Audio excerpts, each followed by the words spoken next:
We want to attract as many hummingbirds and bees and butterflies as we can. Hi, we are Michelle and Louis Lay, and we bought our house in 2018 and we started on the garden in fall of 2019. We started out with kind of basic builder plants, not much interest, and slowly over years we've been replacing the plants with native plants. When we first bought the house, as far as we know, it was a rental for a long time. And so the yard was in a state that you would kind of expect.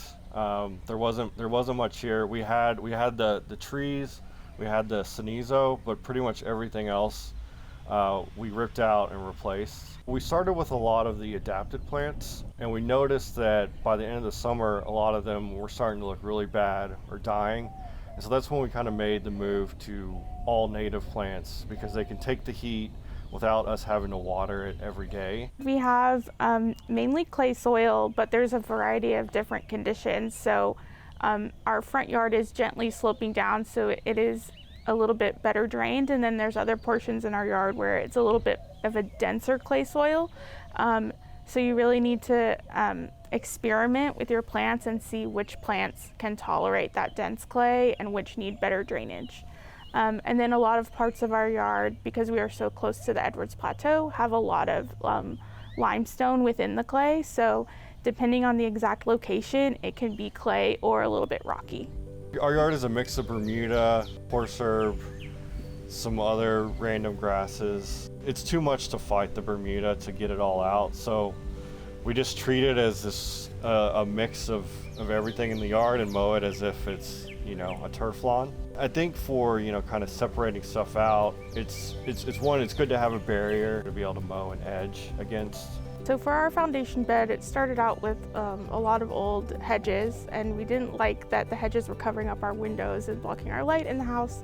So we, ripped all that up and kind of made the bed a little bit bigger, and we started focusing on flowering perennials that would be shorter, that would give us a lot of blooms throughout the year, so that we could kind of enjoy and invite people into our space and make it look really cheery. Kind of starting from the left, we have some heartleaf skullcap, some native cacti, a flame acanthus, some different coneflowers. One of the larger perennials is the Texas lantana. We also have Engelmann daisy, which bloom in the early spring. We have coreopsis that bloom a little later in the spring, and then wine cups and prairie verbena that kind of give those continuous blooms. And the inland sea oats on the left side gives some height over on that other side and fills in a space that's pretty moist that not a lot of other stuff will tolerate due to the gutters. We're fortunate there's a preserve 2 blocks away from our house, and so we would go in there, see what thrives and works in there, and then if you can find that plant at the nursery, you know that it's likely to work in your yard. We started out focusing really on perennials because we didn't want to have to necessarily replace our plants all the time. We wanted lower maintenance. And as time went on, we realized we also wanted those annual wildflowers to give us really, fun pops of color and just add some variety. So we've added a lot of annuals using seeds as well. And it's a little bit more difficult to tell what's going to happen with the seeds, and you have to be patient. So it's definitely a learning process, but it's well worth it. By the left fence, it used to just be turf grass there. And we decided, let's use this little corner and take some of the lawn out and put some more plants. So we ended up cardboard mulching it for a whole season. It was a long season of just, ugly cardboard sitting there, but it did work. We have some stuff for the hummingbirds over there. We have the standing cypress and the mealy blue sage, which are great. In the back corner is the evergreen sumac, which is a really beautiful evergreen shrub for here in Central Texas. And then we have red columbine, four-nerve daisy, a nolina, and a skeleton leaf goldeneye in the middle. So the best time to plant native perennials and also native wildflower seeds is in the fall. So we try to do most of our new plantings in the fall, but we do still do some planting in the spring and even during the winter if we can try to get away with it. We know it's a little bit of a risk, but to really get everything to fill out. Sometimes we plant in the spring as well. The desert willow strip, so originally that was a really large Arizona cypress that was here when we bought the house, and we did really enjoy it, but we lost it in the 2021 freeze. So when we took that out, we decided to start over, kind of keep the same boundaries that we had, where the Arizona cypress had created kind of its own little bed with its needles.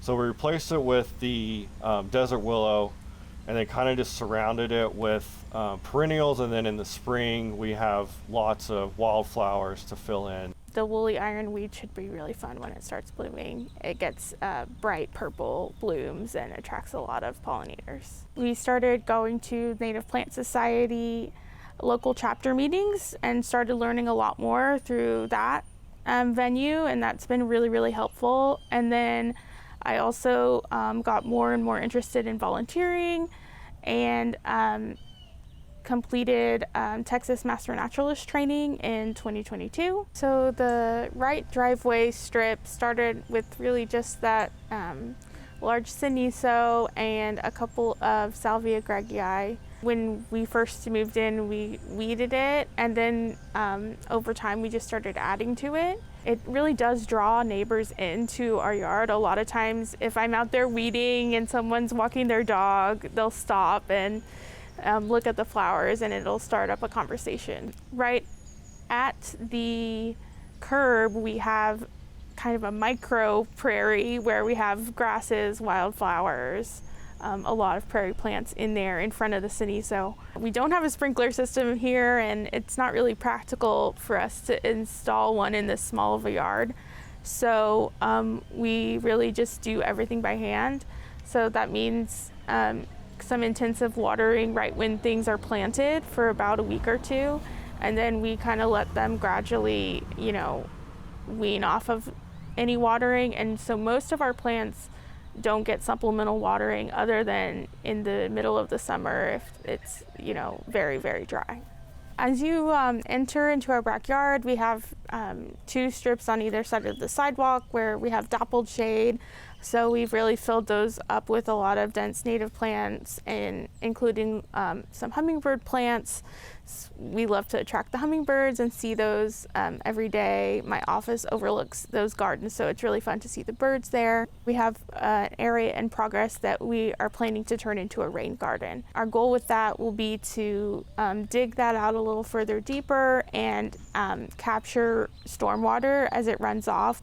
And that part up against the house has been another trial and error area, because it gets the really bad afternoon sun, but it also, when it rains, the water consolidates there.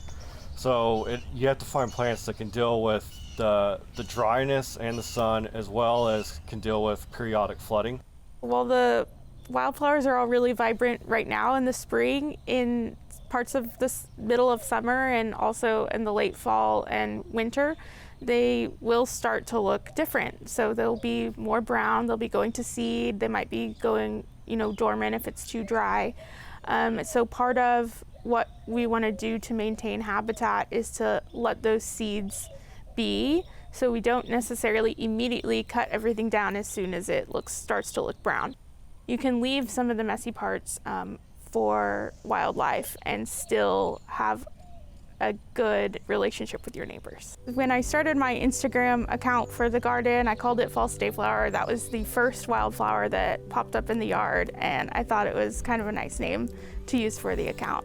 We have gotten a lot of nice, friendly feedback from our neighbors. A lot of people enjoy seeing the wildflowers, so it creates a talking point to get to know each other and say hi. And it just, it's good to know that your yard is putting a smile on someone's face, on their daily walk.